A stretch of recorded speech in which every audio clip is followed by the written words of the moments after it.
Good morning students. तो आज हम लोग वीडियो स्टार्ट करते हैं करंट इलेक्ट्रिसिटी से।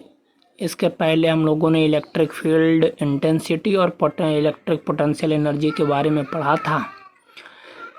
एक अच्छा कॉन्सेप्ट था। आज हम लोग शुरू करते हैं करंट इलेक्ट्रिसिटी। टॉपिक है करंट इलेक्ट्रिसिटी। तो इस करंट इलेक्ट्रिसिटी का पहले मतलब समझते हैं, उसके बाद इस वीडियो को फिर हम लोग शुरू करेंगे। तो करंट का मतलब क्या होता है? तो करंट का मतलब होता है anythings which flow continuously, that is called current. As you listen about water current, wind current etcetera. तो विंड करंट मीन्स क्या होता है? Flow of wind. Water current means क्या? Continuous flow of water. जैसे रिवर में जो water flow होता है उसको हम लोग वाटर करंट कहेंगे। जैसे पॉन्ड वगैरह ये सब में जो वाटर है उसको हम लोग वाटर करंट नहीं कह सकते, क्योंकि वो वाटर फ्लो नहीं करता है। लेकिन यहाँ पर है करंट इलेक्ट्रिसिटी। इलेक्ट्रिसिटी मीन्स मैं पहले वीडियो में ही बताया था कि इलेक्ट्रिसिटी मीन्स होता है, electricity means related to charge. और ये electricity related to charge, it means ये चार्ज दो कंडीशंस में, दो स्टेट में रह सकता है। या तो ये चार्ज रेस्ट में रह सकता है, या तो ये चार्ज मोशन में रह सकता है। अब जो चार्ज रेस्ट में रहता है, रेस्ट चार्ज के कारण जो इलेक्ट्रिसिटी प्रोड्यूस होता है उसको हम लोग बोलते हैं स्टैटिक इलेक्ट्रिसिटी। और ड्यू चार्ज जब मोशन में रहता है तो जो इलेक्ट्रिसिटी प्रोड्यूस्ड होता है उसको हम लोग बोलते हैं करंट इलेक्ट्रिसिटी। मतलब करंट इलेक्ट्रिसिटी को डिफाइन कर सकते हैं, the electricity which is produced by the motion of charge, that is called current electricity. मतलब चार्ज के मोशन के कारण जो करंट प्रोड्यूस होगा उसी को हम लोग करंट इलेक्ट्रिसिटी कहेंगे। और ये जब कंटिन्यूअस फ्लो ऑफ चार्ज होगा तब इसको हम लोग करंट इलेक्ट्रिसिटी कहेंगे। हमने दो वर्ड्स को देखा, करंट और इलेक्ट्रिसिटी को।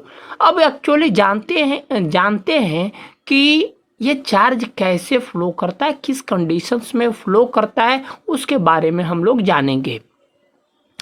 तो जैसे कि अब ये कौन सा चार्ज फ्लो करेगा? तो वो चार्ज फ्लो करेगा जो फ्री रहेगा। मतलब अब जितने भी मैटर्स हैं सब में हम लोग जानते हैं कि दो तरह के चार्ज हैं, पॉजिटिव चार्ज, नेगेटिव चार्ज।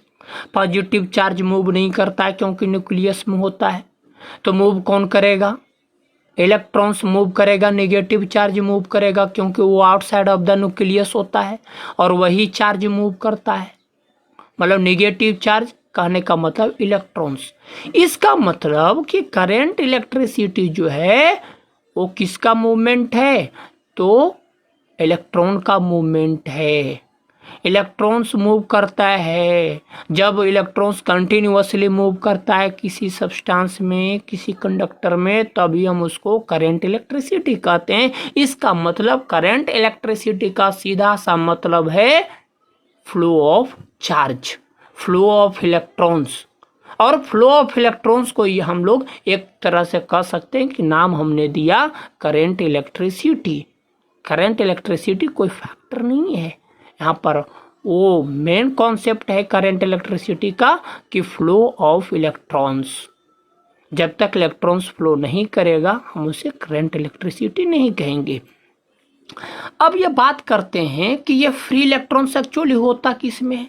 तो हम लोग जानते हैं कि फ्री इलेक्ट्रॉन्स कंडक्टर में होता है, कंडक्टर के सरफेस पे होता है। तो ये प्रश्न फिर उठता है कि जब ये करंट इलेक्ट्रिसिटी कंडक्टर में होता है और कंडक्टर में फ्री इलेक्ट्रॉन्स होते हैं तो ये तो मूव करता है, तो करंट प्रोड्यूस क्यों नहीं होता है? तो इसका सीधा सा जवाब है कि ये जो चार्ज मूव करता है, फ्रीली चार्ज मूव करता है, उसका मोशन रैंडम होता है। रैंडम होने के कारण काफ़ी कॉलिजन्स होते हैं, जिसके कारण रेसिस्टेंस प्रोड्यूस होता होगा और ये रैंडम डायरेक्शन में मूव करता है, हिंड्रेंस प्रोड्यूस होता है, जिसके कारण ये इलेक्ट्रिसिटी प्रोड्यूस नहीं कर पाता है। तब ये बात आती है कि तो फिर इसको कैसे, किस तरीके से इसको फ्लो कराएंगे ताकि ये इलेक्ट्रिसिटी प्रोड्यूस करेगा। तो यूनिडायरेक्शनल कैसे किया जा सकता है, यूनिडायरेक्शनल मोशन में। तो इसको समझते हैं। तो यूनिडायरेक्शनल में हम जैसे कोई कंडक्टर है, उस कंडक्टर को जब हम किसी इलेक्ट्रिक फील्ड में ले जाते हैं तो क्या करता है कि वो इलेक्ट्रिक फील्ड, वो जो चार्ज उसमें है, उस चार्ज पे फोर्स एक्सपीरियंस करता है अपोजिट डायरेक्शन में। आप देख रहे होगे नीचे डायग्राम है कि इलेक्ट्रिक फील्ड बना हुआ है ई, और उसमें एक कंडक्टर को प्लेस्ड किया गया। उस कंडक्टर में जो चार्ज है इलेक्ट्रिक फील्ड के अपोजिट डायरेक्शन में मूव करता है। अब ये इलेक्ट्रॉन्स अपोजिट डायरेक्शन में मूव करता है, तो एक तरह से ये मूव करते करते एक अरेंजमेंट होता है। तो उस कंडक्टर का जो सरफेस इलेक्ट्रिक फील्ड के तरफ होगा, उस सरफेस पे पॉजिटिव चार्ज आएगा क्योंकि इलेक्ट्रॉन्स वहां से हट जाएगा, और उसके अदर सरफेस पे, अपोजिट सरफेस पे जाकर के ये इलेक्ट्रॉन्स अरेंज्ड हो जाएगा। तो अब तो ये हुआ कि कंटिन्यूअस फ्लो नहीं किया, ये तो चार्ज मूव किया लेकिन फॉर सम टाइम। और ये जानते हो कि चार्ज कितना टाइम तक के लिए मूव करता है, इसी को हम लोग बोलते हैं इलेक्ट्रोस्टैटिक इक्विलिब्रियम। यहीं पे होता है कि जब किसी कंडक्टर को किसी इलेक्ट्रिक फील्ड में प्लेस करते हैं तो इलेक्ट्रॉन्स का वहां पर रीडिस्ट्रीब्यूशन होता है, और जब रीडिस्ट्रीब्यूशन होता है मतलब इलेक्ट्रॉन्स फ्लो करके दूसरे सरफेस पे चला जाता है, फिर वहां से वो मूव नहीं करता है। तो ये कितने टाइम के लिए होता है, तो 10⁻⁻⁶ सेकेंड के लिए ऐसा होता है। आप यहाँ पर कुछ क्वेश्चन अराइज है कि what makes the charge to move, क्या ऐसा चीज है जो चार्ज को मूव करता है। तो हमने वो बताया कि इलेक्ट्रिक फील्ड में रखेंगे तो इलेक्ट्रोस्टैटिक फोर्स उस पे एक्ट करेगा, इलेक्ट्रॉन्स वहां से मूव करके अदर साइड चला जाएगा। नेक्स्ट क्वेश्चन है why the movement of charge stops after some time, क्योंकि वहां पर यूनिफॉर्मली रिडिस्ट्रीब्यूशन ऑफ चार्ज हो गए। अब वहां पर पॉजिटिव चार्ज आ गया इलेक्ट्रिक फील्ड के तरफ, अब वो चार्ज नहीं आ पाएगा इधर, क्योंकि वो आएगा तो उसको फिर से मूव कराया जाएगा। तो 10⁻⁻⁶ सेकेंड तक के लिए ऐसा होता है। फिर कह रहा है to achieve a steady flow of charge what we have to do. कह रहा है steady flow, steady flow means continuous flow. कहीं कहीं आता है वर्ड यूज होगा स्टेडी करंट, तो स्टेडी करंट का मतलब होता है कंटिन्यूअस फ्लो ऑफ चार्ज। तो कैसे अप्लाई करेंगे, तो इसका पोटेंशियल से रिलेटेड होगा। अब कह रहा है तो वहां पर एक डायग्राम दिखाया गया, आप इस डायग्राम को देख सकते हो कि इसमें free electrons inside the conductor है जो कि इलेक्ट्रिक फील्ड में रखा गया, और इलेक्ट्रिक फील्ड में रखने से वो इलेक्ट्रिक फोर्स एक्सपीरियंस करता है। उस पे इलेक्ट्रिक फोर्स एक्सपीरियंस करने के कारण वो चार्ज रिडिस्ट्रीब्यूट हो जाता है, और ये फोर्स की डायरेक्शन में लगता है तो इलेक्ट्रिक फील्ड के अपोजिट डायरेक्शन में लगता है। ओके, सेकेंड इधर देखेंगे आप, वही सारा चीज है। तो अब ये बात आती है कि जब हम प्रॉब्लम को सॉल्व करेंगे तो कैसे सॉल्व करेंगे इस प्रॉब्लम को। तो उसके लिए हम लोग स्टेडी करंट के लिए हम लोग पोटेंशियल डिफरेंस एक फैक्टर होता है, उसके बारे में हम इस चैप्टर में जिक्र करेंगे। तो यहाँ पर दिखाया गया इलेक्ट्रिक फील्ड प्रोड्यूस किया गया है, 2 पॉइंट्स है ए और बी, ये रीजन है इलेक्ट्रिक फील्ड में। 2 रीजन्स है जिसके बीच का सेपरेशन आर है, जो कि इलेक्ट्रिक फील्ड एक दूसरे के पैरेलल है, पैरेलल इलेक्ट्रिक फील्ड है। तो यहाँ पर जो वर्क डन होता है फोर्स इनटू डिस्प्लेसमेंट होता है, तो work done is equal to electrostatic force into separation between them. अब यहाँ पर एफ ये है इलेक्ट्रिक फोर्स है, इलेक्ट्रिक फोर्स का वैल्यू क्यू इनटू ई होता है, आप देख सकते हो। उसके बाद डेल्टा आर जो है डिस्प्लेसमेंट वेक्टर है, जो बी से ए की ओर जा रहा है, क्योंकि जो चार्ज मूव करेगा इलेक्ट्रिक फील्ड के, इलेक्ट्रॉन जो मूव करेगा इलेक्ट्रिक फील्ड के अपोजिट डायरेक्शन में। ओके, तो उसमें हम लोग पढ़े थे कि work done is equal to F E into delta R. अब एफ ई का electric force is equal to होता है Q naught into E, charge into electric field force equal to और वहाँ पर वेक्टर था, डॉट प्रोडक्ट था, तो आर कॉस थीटा। तो यहाँ पर वर्क डन इक्वल टू देखेंगे Q into E into R cos 180 degree, क्योंकि आपका इलेक्ट्रिक फील्ड और डिस्प्लेसमेंट वेक्टर के बीच का एंगल 180 डिग्री बनता है। ओके, इसके बाद कॉस 180 डिग्री का value -1, W is equal to कितना बना, minus Q into E into R. अब यहाँ पर से work done is equal to, अब हम पोटेंशियल के बारे में पढ़े थे, V A minus V B is equal to minus W by Q naught, और माइनस जैसे ही लगाते हैं तो नेगेटिव, ये वर्क डन तो ऑलरेडी था, तो नेगेटिव इंटू नेगेटिव पॉजिटिव हो जाएगा, क्यू नॉट से क्यू नॉट कट जाएगा, तो V A minus V B, तो potential difference is equal to E into R. तो ई इज इक्वल टू क्या होगा, V A minus V B by R. अब ये हो गया, तो electric field is equal to potential difference by displacement, ये हो गया आपके पास कॉन्सेप्ट। अब यहाँ पर एक कुछ एक्सप्रेशन है जिसको समझना बेहद ज़रूरी है, कि अगर मान लेते हैं कि ए पॉइंट पर अगर हम लोग पॉजिटिव चार्ज को प्लेस्ड करते हैं तो क्या होगा।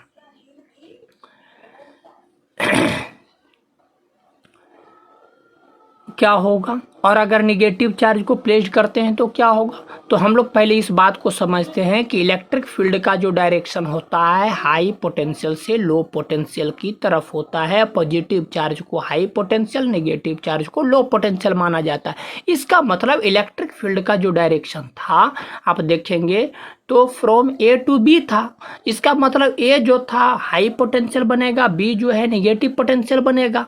तो अगर कहते हैं कि ए पर अगर हम लोग पॉजिटिव चार्ज को रखेंगे, अब positive charge when freed in a region of electric field moves from high potential to low potential, तो वो ए से बी की तरफ मूव करेगा। अगर उसमें मान लेते हैं कि अगर चार्ज को हमने रखा, नेगेटिव चार्ज को इस इलेक्ट्रिक फील्ड में नेगेटिव चार्ज को रखेंगे, तब क्या होगा, तब वो किधर मूव करेगा, low potential to high potential region, मतलब बी टू ए मूव करेगा। आप देख रहे हो नीचे डायग्राम बना हुआ है, ए और बी दो पोटेंशियल रेंज है इलेक्ट्रिक फील्ड में, दो पोटेंशियल पॉइंट है, ए का पोटेंशियल V1 है और बी का पोटेंशियल V2 है। आप देख रहे हो जब पॉजिटिव चार्ज को रखा जाए, positive charge A to B move कर रहा है, क्योंकि हाई पोटेंशियल ए है और बी लो पोटेंशियल है। लेकिन जैसे इलेक्ट्रॉन्स होता है, नेगेटिव चार्ज को इलेक्ट्रिक फील्ड में रखा जाता है, ये low potential to high potential maintain करता है। इसको समझना बेहद जरूरी है, क्योंकि करंट के डायरेक्शन में ये काफ़ी इंपॉर्टेंट रोल निभाएगा। आप देख सकते हो इस डायग्राम में कि V1 का पोटेंशियल ज़्यादा है V2 से, V1 is greater than V2। तो ये हमने देखा कि positive charge high potential, negative charge low potential. किसी इलेक्ट्रिक फील्ड में अगर पॉजिटिव चार्ज रखेंगे तो हाई पोटेंशियल से लो पोटेंशियल की तरफ मूव करेगा, लेकिन जब वो नेगेटिव चार्ज को रखेंगे तो लो पोटेंशियल से हाई पोटेंशियल की तरफ मूव करेगा। ओके, इस कंसेप्ट को याद रखना है। और इलेक्ट्रिक फील्ड का direction high potential to low potential. Electric field एक वेक्टर क्वांटिटी, ये ध्यान में रखने का है। अब देखेंगे इसके बाद आता है इलेक्ट्रिक करंट, एक इम्पॉर्टेंट टॉपिक अब हम लोग पढ़ने जा रहे हैं, इलेक्ट्रिक करंट। तो इलेक्ट्रिक करंट एक्चुअली होता क्या है, देखेंगे इलेक्ट्रिक करंट एक्चुअली होता क्या है। तो इलेक्ट्रिक करंट कहता है, इलेक्ट्रिक करंट का डेफिनेशन हम लोग पढ़ेंगे, the net rate of flow of charge through any cross section, मतलब किसी भी क्रॉस सेक्शन से जो net rate of flow of charge होगा, मतलब rate of flow of charge, net rate of flow of charge through any cross section, that is called electric current. मतलब rate of flow of charge का मतलब क्या हुआ, जितना charge है तो यूनिट टाइम में जो चार्ज फ्लो करेगा, 1 सेकेंड में जो चार्ज फ्लो करेगा, उसी को हम लोग बोलेंगे इलेक्ट्रिक करंट। एक सपोज करते हैं कि मान लेते हैं t सेकेंड में q कूलम चार्ज फ्लो करता है, तो 1 सेकेंड में कितना करेगा, q/t। तो ये हो गया क्या, इलेक्ट्रिक करंट। तो इसको हम लोग सिंपल लैंग्वेज में कह सकते हैं I = Q/t बनता है। लेकिन यहाँ पर बात आती है कि क्या ये टोटल चार्ज मूव करता है या some amount of charge move करता है। इसके लिए एक बहुत अच्छा सा कॉन्सेप्ट है, इसे जानना बेहद जरूरी है। मान लेते हैं कि किसी भी क्रॉस सेक्शन से n इलेक्ट्रॉन्स फ्लो करता है और n प्रोटॉन्स फ्लो करता है किसी क्रॉस सेक्शन से, एरिया से, और वो डेल्टा t टाइम में, मतलब n e इलेक्ट्रॉन्स और Np प्रोटॉन्स, N का मतलब नंबर ऑफ इलेक्ट्रॉन्स, Np का मतलब नंबर ऑफ प्रोटॉन्स, मतलब एक इलेक्ट्रॉन्स N प्रोटॉन्स फ्लो करता है डेल्टा टी टाइम में। तो डेल्टा टी टाइम में इतना फ्लो करता है, तो N ही तो इलेक्ट्रॉन्स है, Np तो प्रोटॉन्स है, तो चार्ज, नेट चार्ज कितना होगा पहले इसको निकालना पड़ेगा। तो डेल्टा टी में जो चार्ज पास करेगा वो डेल्टा क्यू चार्ज होगा। तो delta Q is equal to Np into E जो है एक इलेक्ट्रॉन या एक प्रोटॉन पर चार्ज होता है, तो Np into E minus Ne into ई। अब देखो इलेक्ट्रॉन निगेटिव है, तो निगेटिव इंटू निगेटिव क्या हो जाएगा, पॉजिटिव बन जाएगा वहां से। तो delta Q is equal to पता चला। इसका मतलब डेल्टा टी टाइम में डेल्टा क्यू चार्ज फ्लो करता है, तो 1 यूनिट टाइम में कितना होगा, delta Q upon delta T. तो delta Q upon delta T को ही हम लोग बोलेंगे करेंट आई। वहां से आप ई का वैल्यू देख सकते हो। ओके, फिर यहाँ से करंट जो है एक स्केलर क्वांटिटी है जिसका यूनिट होगा एम्पियर, और 1 एम्पियर, अब डेल्टा क्यू है चार्ज है, तो चार्ज का यूनिट कूलम होता है, टाइम का यूनिट सेकेंड होता है, तो कूलम बाई सेकेंड, इसी कूलम बाई सेकेंड को एम्पियर कहा गया, जो SI current of current electric current है। इलेक्ट्रिक करंट का एसआई यूनिट आप कूलम बाई सेकेंड भी बोल सकते हो, नो प्रॉब्लम। अब देखेंगे कि इस करंट को मेजर करने वाला डिवाइस क्या कहलाता है, तो एमीटर कहलाता है। एमीटर को इलेक्ट्रिक पाथ में, इलेक्ट्रिक सर्किट में सीरीज कॉम्बिनेशन में ऐड किया जाता है, सीरीज कॉम्बिनेशन में जोड़ा जाता है। और ये जो माना जाता है कि आइडियल एमीटर का जो रेसिस्टेंस होना चाहिए या तो 0 होना चाहिए, नहीं तो नेग्लिजिबल होना चाहिए।